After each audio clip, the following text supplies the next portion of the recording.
अस्मद्गुरुभ्यो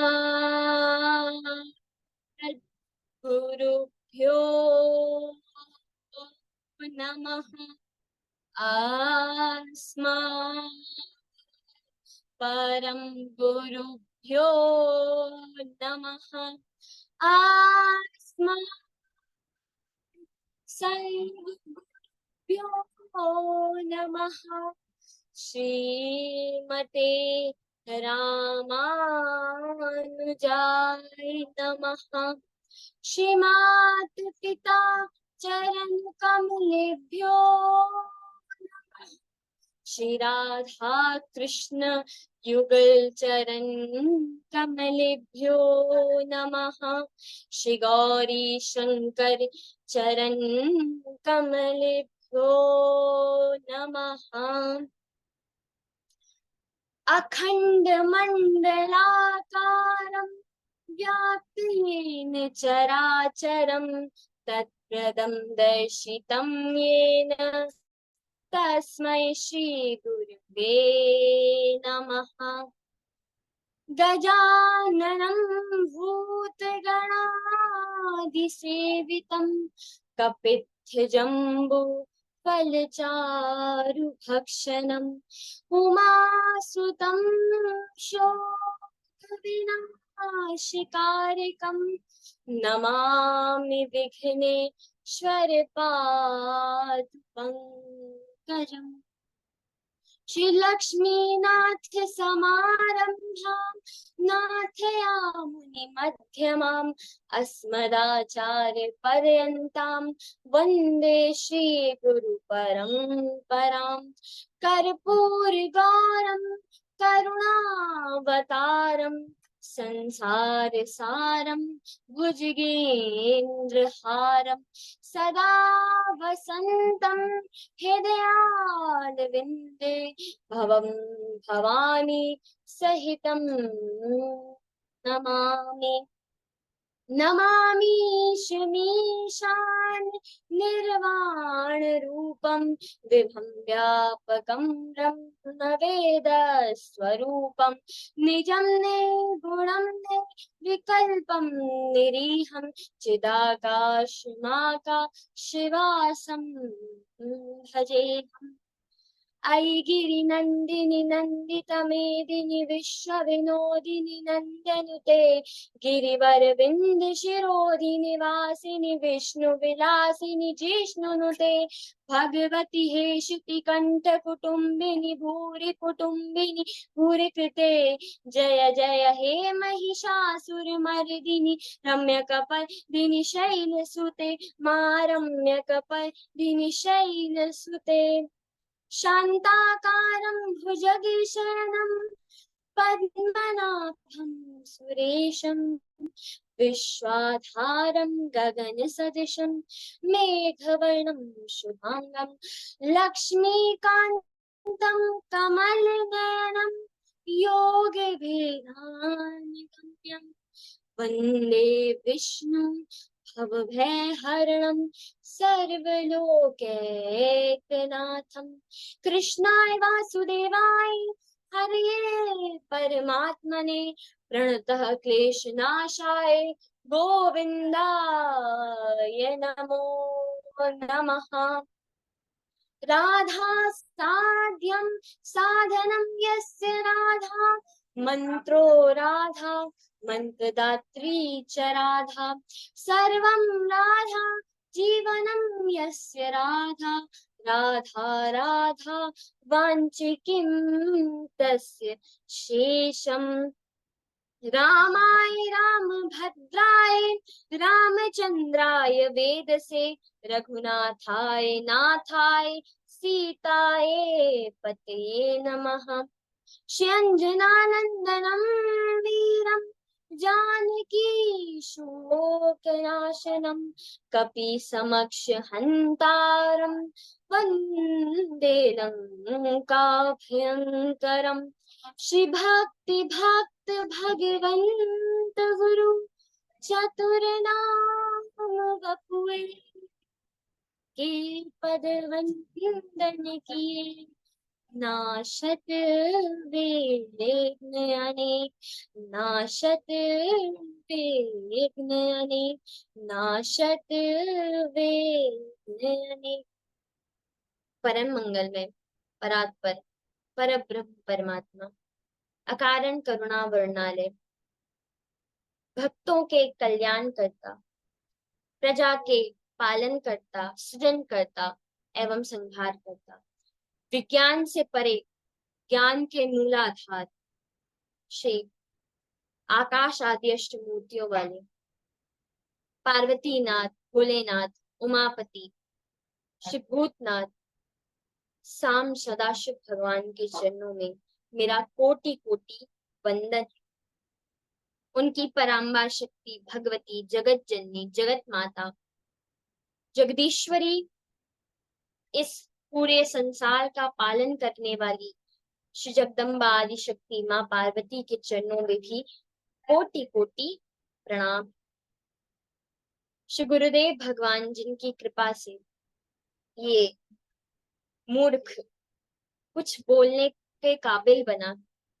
मैं आपसे पहले ही बता दे रही हूँ कि मुझे कुछ आता तो है नहीं, श्री गुरुदेव भगवान की सदैव कृपा है, तो अपनी टूटी फूटी वाणी से कुछ बोल लेती हूँ। और मेरी वाणी में श्री गुरुदेव भगवान बैठते ही हैं और बैठ के वो लोगों को भा जाती है। तो वो मेरा कोई प्रभाव नहीं, मेरा ज्ञान नहीं, मेरी बुद्धि नहीं, मेरा भाव नहीं, वो श्री गुरुदेव भगवान का आशीर्वाद है। तो श्री गुरुदेव भगवान को बारंबार प्रणाम हो, जिनकी कृपा से मोकम करोति वाचालम पंगुम लंघते गिरिम यत् कृपातम हम वंदे श्री गुरु दीनतार।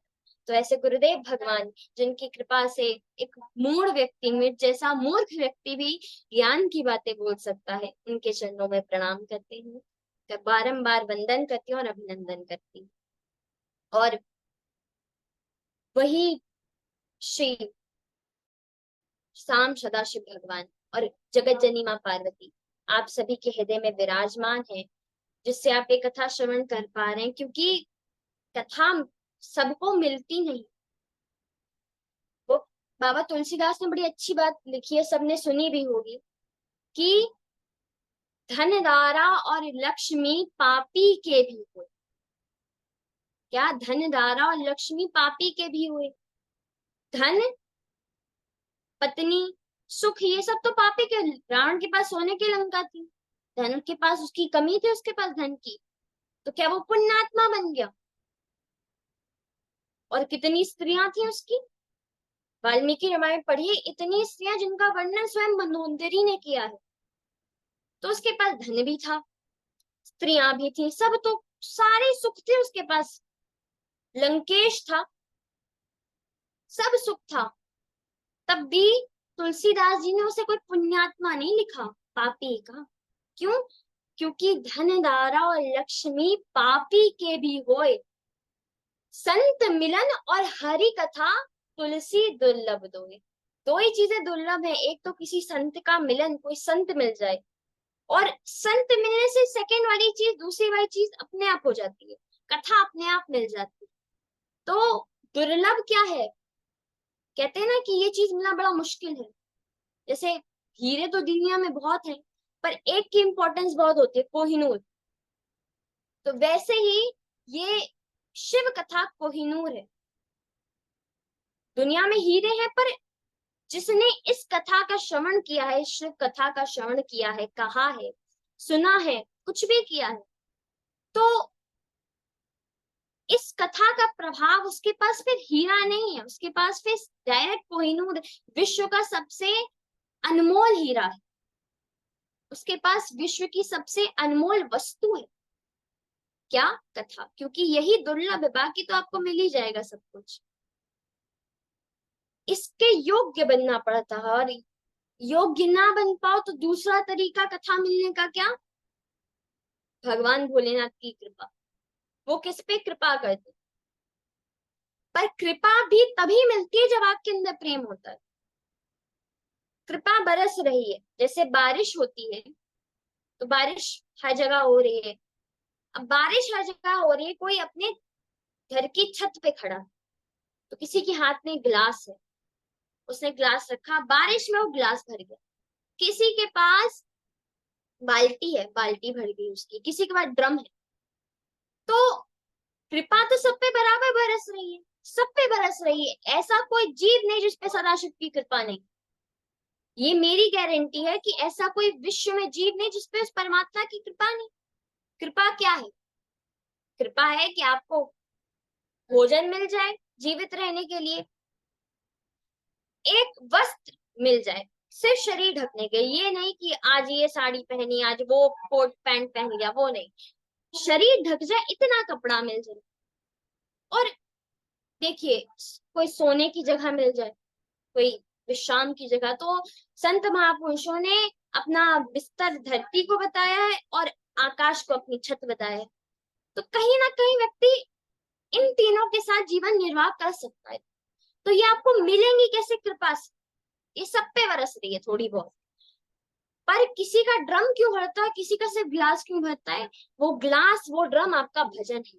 आपने कितनी कथा सुनी, कितना भजन किया, ये वो है। आप बहुत भजन करेंगे तो आपको कृपा भी बहुत मिलेगी। आप एकदम थोड़ा सा करेंगे तो कृपा कृपा मिलेगी। पर अगर आपको विशेष कृपा चाहिए तो फिर भजन करना पड़ता है, फिर कथा सुननी होती है। तो ये कथा की विशेषता है कि ये हमारे जीवन में वही ड्रम का काम करती है। हमारी बाल्टी वाल्टी छोटा मोटा नहीं बढ़वाती, ये हमारा सीधा ड्रम बढ़वाती है। बड़ा आशा की खूब कृपा प्रभु की बरस जाती है। क्योंकि थोड़ा थोड़ा भजन करोगे, बहुत समय लगेगा ड्रम बनाने में। पहले वो ग्लास बनेगा, फिर वो लोटा बनेगा, फिर वो बाल्टी बनेगा, फिर वो ड्रम बनेगा, बहुत समय लगेगा। तो उससे अच्छा क्या, सीधे ड्रम बना। कैसे? कथा सुन लो बस। तो ये शिव कथा का महत्व है और इसको आप सब श्रवण कर रहे हैं। तो ये आपके भी बहुत अहोभाग्य हैं और मेरे भी अहोभाग्य हैं कि श्री गुरुदेव भगवान की कृपा से मैं इस कथा को कह रही हूँ। तो वही सदाशिव जो ये कृपा आप पे बरसा रहे हैं और आप सभी के हृदय में अनेक रूप में विराजमान है। भले राधा कृष्ण के स्वरूप में विराजमान है, भले वो अपने गौरी शंकर स्वरूप में है, भले वो सदाशिव और माता पार्वती सीताराम के स्वरूप में विराजमान है, किसी भी स्वरूप में विराजमान हो, उनको मेरा बारंबार प्रणाम। सिया राम मैं सब जग जानी, करहूं प्रणाम जोरी जुग पानी। तो कल पिछले वक्तव्य हमने समझा कि कैसे दक्ष प्रजापति ने सदाशिव के प्रति, भगवान भोलेनाथ के प्रति विरोध कर लिया, विरोधाभास आ गया। क्योंकि मति भ्रमित हो गई। क्यों? पद मिल गया, प्रजापति का पद मिल गया, तो अब अंदर अभिमान आ गया और अपराध किसका कर दिया? भगवान भोलेनाथ। अब जब अपराध हो गया तब द्वेष मान के बैठ गए। तो जब इतना बड़ा यज्ञ किया, जहां बड़े बड़े देवता सभी को बुलाया गया, वहां पर स्वयं अपनी पुत्री सती और अपने जमाता, अपने दामाद श्री भोलेनाथ जी को नहीं बुलाया, प्रभु महादेव को नहीं बुलाया। ये बात सती मैया को पता चली जब देखा कि, अब मैया को तो कुछ पता नहीं था कि क्या हो गया मेरे पति पिता के बीच में। मैया को पता चला जब चंद्रदेव का विमान जाते हुए देखा। मैया ने अपनी सखियों से कहा, पूछिए, जाइए इनसे पूछिए कि ये कहाँ जा रहे हैं। सखियों ने बताया, जो चंद्रदेव ने बताया कि दक्ष प्रजापति का यज्ञ है। सब कुछ समझ में आया माता को। माता बाबा के पास गई, हे प्रभु ये क्या है, पूरी बात बताई। मैया ने कहा, मैं यज्ञ में चलूंगी और मैं तो कहती हूँ आपको भी चलना चाहिए। तो बाबू नाथ ने कहा, देवी उचित नहीं होगा, उत्तम नहीं है आपके लिए, मत जाइए। समझाया, पर देवी ने कहा, नहीं प्रभु मुझे जाना। तो बाबा भोलेनाथ ने माता के इस निर्णय का सम्मान करते हुए जैसे ही देवी गई, उनके पीछे 60,000 गणों के साथ माता का सामान भेज दिया। जो भी कैलाश पे सामान था मां सती का, भेज दिया। ये लीला हम सबको पता है माता क्यों कर रही है, क्योंकि उनको देह त्याग करना, फिर से प्रभु की अर्धांगिनी बनना। क्योंकि माँ सीता का रूप रख लिया है, तो अब तो शिव जी दोबारा से अर्धांगिनी नहीं बनाएंगे। तो माता अपनी लीला कर रही है। जगत जननी ने, उस महामाया ने अपनी माया दिखाई और वहां पहुंची। और जैसे हमने श्रवण किया, कोई भी अच्छे से नहीं मिला। सादर मिलही मिलही एक माता, भगनी देख बहुत मुस्काता। जैसे हमने श्रवण किया, बहनों ने खूब हंसी की, माता ने बुरा नहीं माना। माता अंदर गई, जहाँ यज्ञ मंडप में गई। अब देखा शिव जी का स्थान नहीं, तो दुखी हो गई माता और कही, हे पिताजी, ये क्या करा आपने पिताजी? आपने जो स्वयं यज्ञ स्वरूप है, जो स्वयं यज्ञ पुरुष है, आपने उन्हीं को यज्ञ में भागने उनका स्थान नहीं दिया, उनका भाग ही नहीं इस यज्ञ में। तो ये कौन सी बात है पिताजी? आप शिव से द्वेष कर रहे हैं, और शिव देश का आप जानते हैं इसका परिणाम क्या हो। दक्ष पहले तो मुंह मोड़ के बैठे, ध्यान ही नहीं दिया पुत्री क्या करेंगे। और फिर जब माता ने कहा, पिताजी आपकी बुद्धि को क्या हो गया है, जब माँ समझाने का प्रयास करी जगत जननी, तो श्री दक्ष ने कहा, अरे तुम्हें किसने बुलाया यहाँ, और तुम्हारा पति अमंगल है, उसको यज्ञ में क्यों स्थान दो, वो शिव नहीं अशिव है। जब ऐसे कटु वचन दक्ष प्रजापति कहने लगे, तब माता ने अपने कानों को बंद कर दिया और कहा, पिताजी आप स्वयं नरक तो जाएंगे ही जाएंगे, क्योंकि शिव निंदा जो सुनता है वो नरक तो जाता ही जाता। पर आपने निंदा की, आप तो नरक जाएंगे ही जाएंगे, पर आप मुझे भी नरक में अपने साथ ले जाएंगे, क्योंकि दोनों ही पाप के अधिकारी हैं, जिन्होंने शिव निंदा की और जिसने सुनी, वो दोनों ही पाप के अधिकारी हैं, वो नरक के अधिकारी बन जाते हैं। और शास्त्रगत बात बोलूं पिताजी, माता सती ने कहा कि संत शंभु श्रीपति अपवारा, सुनते जहां तहां से मर जादा। कि जहां संतों की, भगवान भोलेनाथ सदाशिव शंभु की और श्रीपति श्री नारायण की जहां पर भी अवहेलना निंदा हो रही है, तो सुनते हैं क्या करनी चाहिए? काटो तासु जीभ सो बसाई, श्रवण मूंद न चरहि पराई। या तो जो निंदा कर रहा है उसकी जीभ काट तुरंत, शास्त्र कहता है, वरना वहां तुरंत अपने कान बंद कीजिए और वहां से चले जाइए, और कभी वापस मत आइए, मुड़ के मत देखिए उस जगह पर। माता हंसी कि हे पिताजी, मैं तो दोनों में से कुछ नहीं कर सकती, मैं आपकी जीभ काट, ऐसा हो नहीं सकता, आप मेरे पिता हैं, आपसे मुझे देह मिला। और संतान पिता माता पिता के सम्मान करने के लिए उसका जन्म होता, ना कि अपमान का। जगत जननी को बहुत क्रोध है, बहुत दुख है कि पिता ने अपमान किया, पर यही आ जाती है शास्त्रगत बातें, माता पिता का अपमान नहीं करना चाहिए। सती माता को बड़ा दुख हुआ, पर उन्होंने माता अपने पिता का अपमान नहीं किया। उन्होंने कहा, आपकी जीभ में कैसे काटूं? आजकल बच्चे कुछ भी माता पिता को बोल देते हैं। आज के समय में माता पिता की जितनी आज के समय मॉडर्न एजुकेशन बढ़ी है, आजकल बच्चे उतने ही कम अपने माता पिता का इज्जत, उनका सम्मान, उनकी रिस्पेक्ट करते। आज के समय की विद्या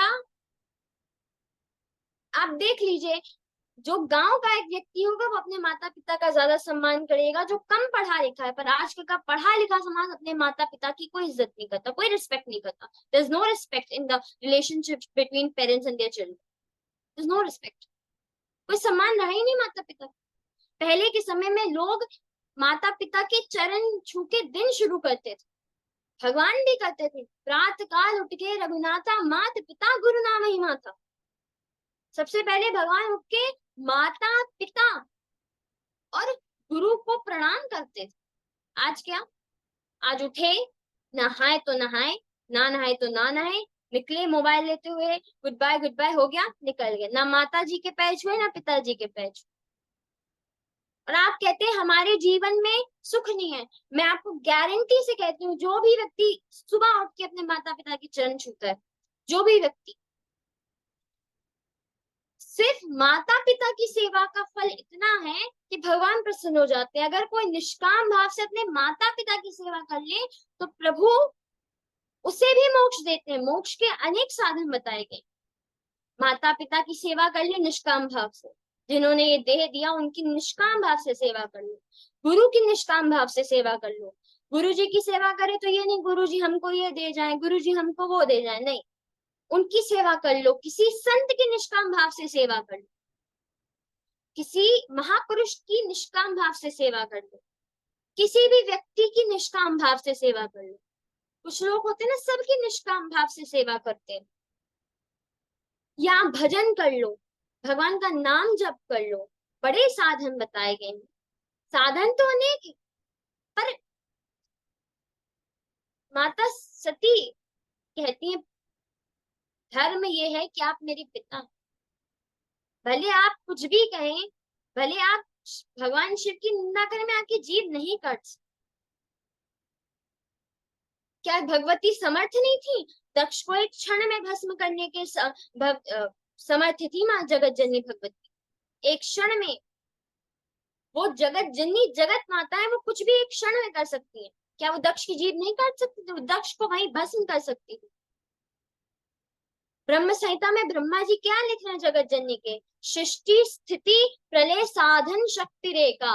एक शक्ति है जो सृष्टि भी करती है, उसको पालती भी है और उसका संहार भी करती। कोई तीसरा दूसरा उसमें नहीं, एक ही है, वो एक ही करती, वो एक भगवती, वो एक ही शक्ति है, कोई और नहीं है।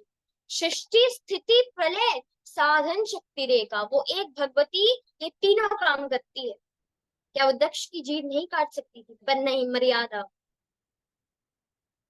नहीं काटूंगी। पर माता माता ने कहा पिताजी आपने तो मुझे दूसरा करने के भी योग्य नहीं छोड़ा, मैं आपकी जीभ नहीं काट सकती, मैं आपकी पुत्री हूँ, मैं कान मूंद के चली भी जाऊं यहाँ से।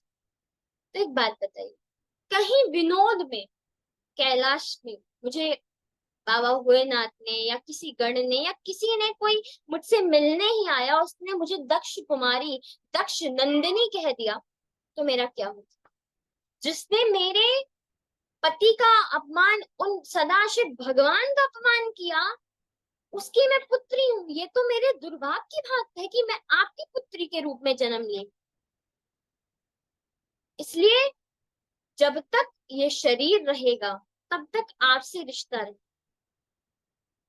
और व्यक्ति को सबसे कमजोर विश्व में उसके रिश्ते बनाते। भगवत प्राप्ति से रोकते कौन है? ये रिश्ते।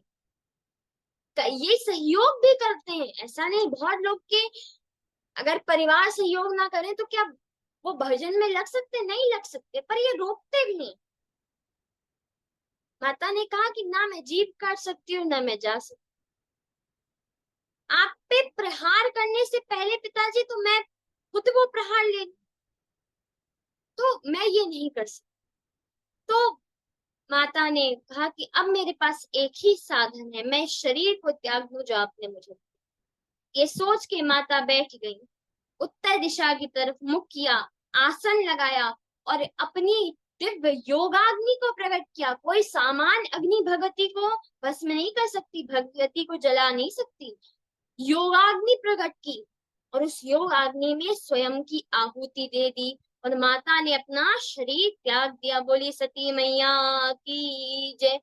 माता ने शरीर त्यागा। ये सब जब उन 60,000 गणों ने देखा तो वो इतने व्याकुल हो गए, क्योंकि माता सती सबको अपनी संतान मानती, सबको बड़ा ध्यान रखती है। इतना दुख हुआ उनको, उनकी माता ने शरीर त्याग दिया। इसमें 20,000 गण तो दुख में ही भस्म हो गए और बचे कुचे तुरंत दक्ष की तरफ भागे कि आज दक्ष को मार देंगे, इनकी वजह से हमारी माता ने देह त्याग कर दिया। जब ये दक्ष की तरफ भागे तब महर्षि भृगु ने दक्ष के हवन में आहुतियां दी, जिससे एक भृगु नाम का एक देवता प्रकट हुआ। वो शिव गणों से युद्ध करने लगा और शिव गणों की शक्तियों को छीन करने लगा। यहाँ दक्ष दोबारा यज्ञ में लगने लगे, दोबारा यज्ञ करने लगे। तभी आकाशवाणी हुई, बड़ी सुंदर आकाशवाणी, और चेतावनी दी दक्ष को। क्या कर दिया तुमने दक्ष? रे रे दक्ष दुराचार दंभाचार परायणा किम कृतं ते महामूढ़ कर्म चानर्थ कारकम। क्या किया हे दक्ष, तुम कितने बड़े मूढ़ हो, कितने बड़े मूर्ख हो तुमने क्या अनर्थ कर दिया, तुम्हें क्या कुछ पता भी है? तुमने द्रोह किया शिव जी से, और भगवती ने भी शरीर त्याग दिया। अब तुम्हें कोई नहीं बचा सकता, अब शिव जी के क्रोध से तुम्हें कोई नहीं बचा सकता। अहंकार में व्यक्ति यही कर लेता है, वो स्वयं को भगवान समझ लेता, और तुमने द्रोह कर लिया शिव जी जो स्वयं भगवान। जिन जिनको अहंकार हुआ है कि मैं ही सर्वस्व अहम ब्रह्मास्मि, जिन जिनको अहंकार हुआ है, जिन जिन ने भगवान से द्रोह किया, फिर उनकी अंतगति अच्छी नहीं हुई। भले वो रावण की हो, भले वो कंस की हो, जो भी स्वयं को सब कुछ मान लेता है, स्वयं को परमात्मा मान लेता है, फिर परमात्मा से बहुत अच्छे से सिखाता है। रावण अत्यंत बलशाली था, पर जब राम जी से द्रोह कर लिया, तब क्या गति हुई इसकी?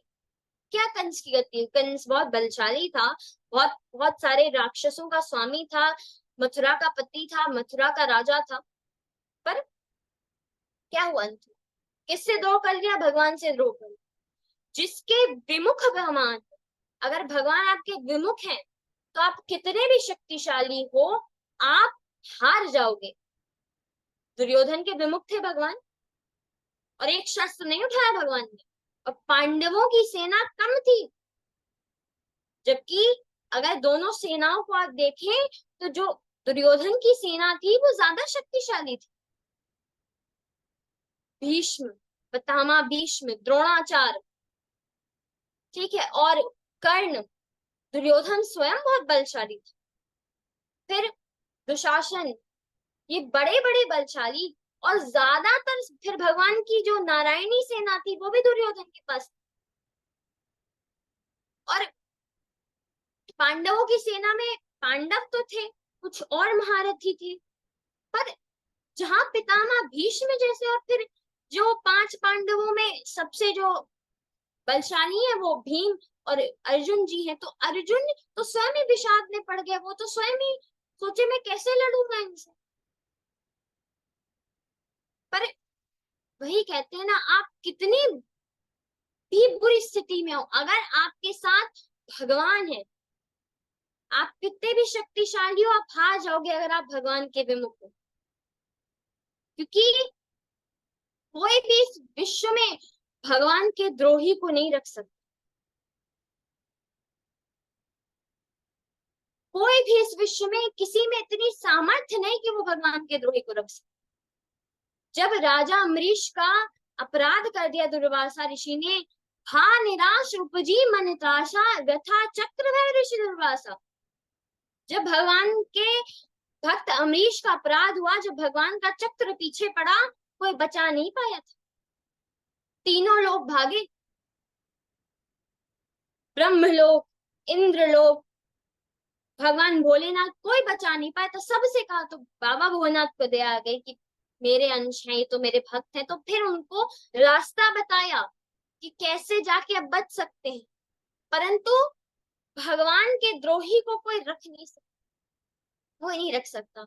जयंत, जिसने माता सीता के चरणों पे प्रहार किया था, वैसे वाल्मीकि रामायण कहती है वक्ष पे किया था, पर बाबा तुलसीदास ने कहा कि जो इंद्र का पुत्र जयंत था, उसने श्री सीता जी के चरणों पे प्रहार किया, तब भगवान ने एक छोटे से तिनके को ब्रह्मास्त्र बना के पीछे लगा दिया, अपने पिता के पास गया, पिताजी आप तो बचाइए, कोई नहीं बचाया।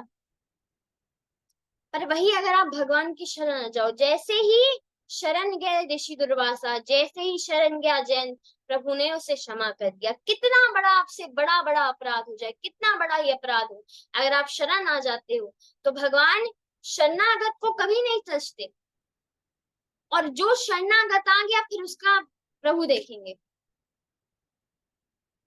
एक बड़ा तुलसीदास जी का सुंदर भजन है, जानकी नाथ जब सहाय करे तो कौन बिगाड़ सके नर तेरो।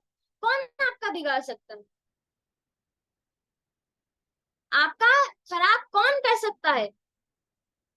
जो किसी भी कोई भी व्यक्ति डरता है, वो जिसको परमात्मा पे भरोसा है, जिसको पता है मैं प्रभु की शरण में हूँ, वो कभी नहीं डरेगा। क्यों?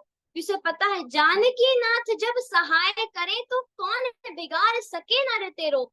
सूरज मंगल सोम भृगु सुत, बुद्ध गुरु बरदायक तेरो। जो डरते हैं, अरे बुद्ध गलत जगह बैठ गया हमारी कुंडली में, अरे सूर्य गलत बैठ गया, अरे चंद्रमा शनि साथ बैठ गया विष योग बन गया, अरे शनि और सूर्य बैठ गए 10वें भाव में, पितृदोष बन गया, सब छोड़ो। अगर आपका विश्वास उस लेवल का है, विश्वास कैसा होना चाहिए? द्रौपदी जैसा, एकदम 100%, 0.00001% ये रहा कि अगर भगवान नहीं आए, अगर भगवान ने सहायता नहीं की, अगर ऐसा हो गया, अगर ये हुआ, तो पूरा काम खराब, पूरा काम खराब। एक क्षण भी ऐसा नहीं लगना चाहिए, 1% भी ऐसा नहीं लगना चाहिए कि भगवान मेरे साथ ही, भगवान मेरी रक्षा नहीं करेंगे। क्योंकि आपको जब भरोसा होगा तो कोई भी आपका कोई नहीं बिगाड़ सकता। अगर आपको पता है मेरा परमात्मा मेरे साथ है, मेरा कोई नहीं बिगाड़ सकता, किसी में इतना सामर्थ्य नहीं। इसलिए तुलसीदास जी ने लिखा, सूरज मंगल सोम भृगु सुत, बुद्ध गुरु बरदायक तेरो। वो तेरे वरदान देने वाले बन जाएंगे। और राहु केतु में नहीं गम्यता, भयो सनिश्चर तेरो चेरो। बड़ा सुंदर है। सूरज मंगल सोम भृगु सुत, बुद्ध गुरु बरदायक तेरो। राहु केतु में नहीं गम्यता, भयो सनिश्चर तेरो चेरो। जानकी नाथ जब सहाय करे तो कौन बिगाड़ सके नर तेरो। कोई आपका नहीं बिगाड़ सकता, पर वहीं विरोध करके बैठ जाओगे तो तुम भस्म होके रह जाओगे। ये आकाशवाणी है, आकाशवाणी की सबने सुनी तो सब डर गए, सबके मन में भय आया। पर दक्ष ने कहा, अरे ये सब तो होता रहता है, कोई बात नहीं, यज्ञ कीजिए। वही बात है कि जाको प्रभु दारुण दुख देहि, ताकि मति पहले हर ले। अभी भी नहीं, जब आकाशवाणी ने कह दिया कि अब तुम्हें कोई देवी देवता कोई नहीं बता सकता, तब क्षण में तुरंत जाना चाहिए था दक्ष को, पर नहीं मान। तब दोबारा लग गया कि देख लेंगे क्या हमारा बिगाड़ सकते हैं, मैं तो प्रजापति हूं, मेरा क्या बिगाड़ना। यहाँ शिवगण दौड़े दौड़े बाबा भोलेनाथ के पास आए और बताया कि माता ने शरीर त्याग दिया। जैसे ही बाबा को पता चला, बहुत क्रोध आया, और तुरंत क्रोध आया, अपने शीश से एक जटा उखाड़ी और उसे एक पर्वत पे फेंका। उसके दो भाग हो गए, एक भाग से वीरभद्र का प्रागट्य हुआ, दूसरे भाग से भूतों के बीच श्री महाकाली का प्रादुर्भाव हुआ। और क्या लिखा श्री वेदव्यास जी ने, महाकाली समुत्पन्ना तज्जता परिभागिता। दोनों प्रकट हुए और वीरभद्र ने कहा, प्रभु बताइए, आज्ञा दीजिए मेरे प्रभु, मुझे क्या करना है। शोषणीय किमी मीशान छनादे नैव सिंधवा। आप कहें तो अभी मैं जाके जो जितने पर्वत हैं उनको चूर चूर कर दूं, उखाड़ दूं सबको। शोषणीय किमी शान छनादे नैव पर्वता। आप कहे तो मैं सिंधु को सिखा दूं, और आप कहे तो मैं पर्वतों को चूर चूर कर, और अगर आप कहे तो पूरे ब्रह्मांड को मैं भस्म कर दूं इसी क्षण, इसके टुकड़े टुकड़े कर दूं। बताइए तो।